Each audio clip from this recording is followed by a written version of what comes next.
नमस्कार। बहुत पहले एक बार मेरी आरएसएस से बीजेपी में आए एक महाशय जी से बात हो रही थी। वो बीजेपी में काफ़ी अच्छे ओहदे पर थे। उन्होंने मुझे चुनाव का गुरु मंत्र दिया। उन्होंने कहा कि विजय हर कीमत पर अच्छी है। यानी आप विजय के लिए, जीतने के लिए कोई भी कीमत चुकाने को तैयार रहिए। लेकिन ये तो चुनाव का मामला है। कीमत कौन चुकाएगा? कीमत चुकाएगी जनता, क्योंकि हर पैंतरा, हर तरीका पार्टियां अपनाने को तैयार हैं।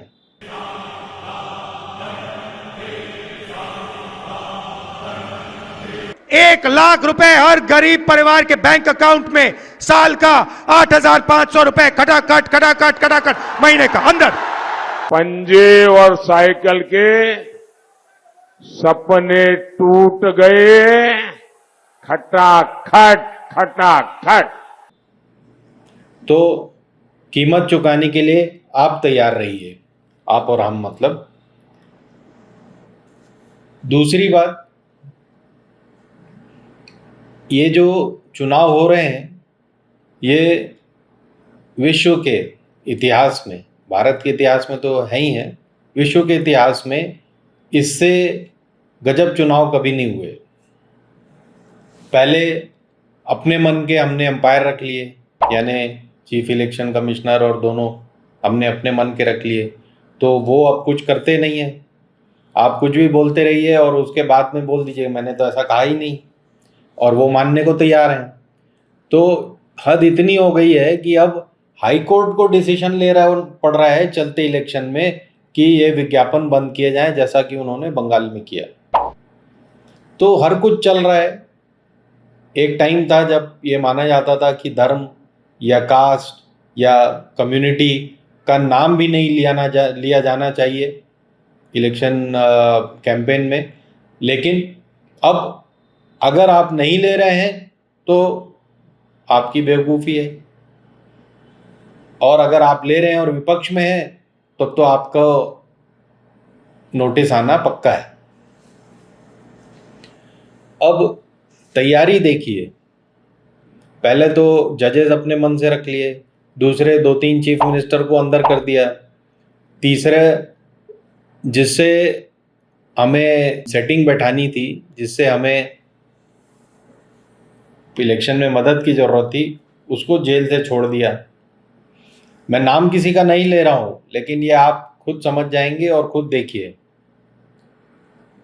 तीसरी बात, इतनी गजब की तैयारी है कि जहाँ जहाँ हमारी सरकार है वहाँ तो सरकारी नौकर भी पार्टी वर्कर की तरह काम कर रहा है, और जहाँ पर हमें लग रहा है कि यहाँ पे वोटिंग ऐड करनी है तो वहाँ ऐड हो रहे हैं, जहाँ सब्सट्रैक्ट करनी है वहाँ सब्सट्रैक्ट हो रहे हैं। अब मैं नहीं कह रहा हूँ ये सब बातें रोज़ आ रही हैं न्यूज़पेपर्स में, मैं सिर्फ इन्हें एक जगह पे कलेक्ट करके आपको बता रहा हूँ, क्योंकि शायद मेरी तरह आप अखबार या न्यूज़ या वो शायद नहीं फॉलो करते हो, इसलिए आपकी जानकारी में ला रहा हूँ। परसों के टाइम्स ऑफ इंडिया में एक खबर आई कि चौथे चरण की वोटिंग तक करीब 1 करोड़ वोट बढ़ाए जा चुके हैं। कैसे? पहले इलेक्शन कमीशन ने बताया कि 62% वोटिंग हुई है। एक हफ्ते बाद, 10 दिन बाद उन्होंने कहा कि नहीं साहब 66% वोटिंग हुई है। तो ऐसे करते करते 4 चरण के जो उन्होंने आंकड़े पेश किए हैं 5-5, 10-10 दिन बाद, उसमें करीब 1 करोड़ वोट इधर से उधर हो गए हैं। मतलब 1 करोड़ वोट ज़्यादा पड़ गए हैं। अब दूसरा खेल देखिए, महाराष्ट्र में कल बॉम्बे में पोलिंग हुई, तो यहाँ पर अंदेशा है कि हमारे खिलाफ जा सकती है पोलिंग। तो सब दूर से ऐसा घेराबंदी की गई कि वोटिंग ही ना हो पाए। वोटिंग इतनी स्लो कर दो कि लोग लाइन में खड़े होकर बोर होकर चले जाएं। ये इतना हद हो गई इस बात की कि उद्धव ठाकरे को शाम को प्रेस कॉन्फ्रेंस लेनी पड़ी है बताने के लिए अभी लाइन में खड़े रहिए भाई, वोट डाल के ही जाना आप। तो ये कैसे स्लो किया जाता है? भाई कर्मचारी तो हमारे ही हैं, जो अपने ही लोग लाइन में लग गए पहले, वो एक एक वोटर जैसे 2 मिनट लगना चाहिए 1 मिनट वो 10-10 मिनट लगा रहा है, तो पीछे लोग लाइन में खड़े रहे। तो कितने प्यारे तरीके से मैनेज किया गया है, जहां बढ़ाने वहां बढ़ रहे हैं, जहां घटाने वहां घट रहे हैं। तो कल बॉम्बे और महाराष्ट्र में 50, 55, 57% पोलिंग हुई है। बाकी देश में अभी भी 67-68 बता रहे हैं। अगर पूरे देश में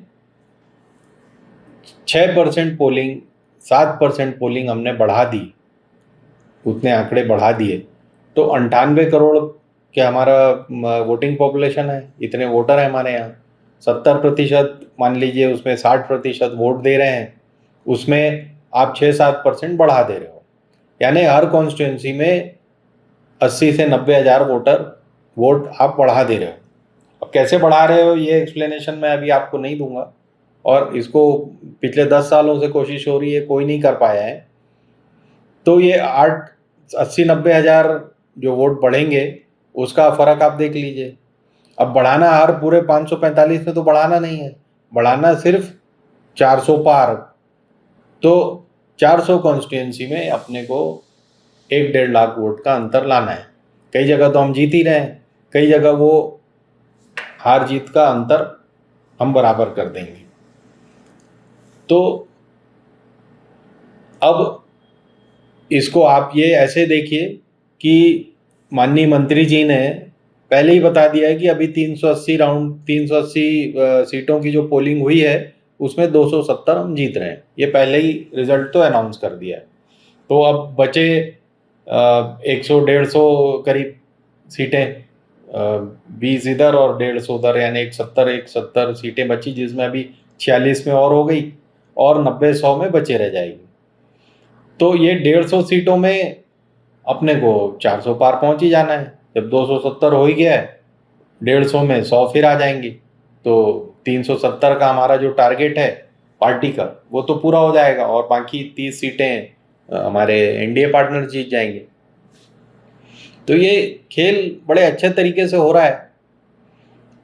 इलेक्शन कमीशन इसमें क्या कर रहा है हम देख रहे हैं, कोर्ट क्या कर रहे हैं हम देख रहे हैं, हम क्या कर रहे हैं हम देख रहे हैं, और 2 तारीख को फिर देखेंगे कि आंकड़े जो बताए गए थे बिल्कुल वैसे के वैसे आए हैं। धन्यवाद। हिंदुस्तान जिंदाबाद।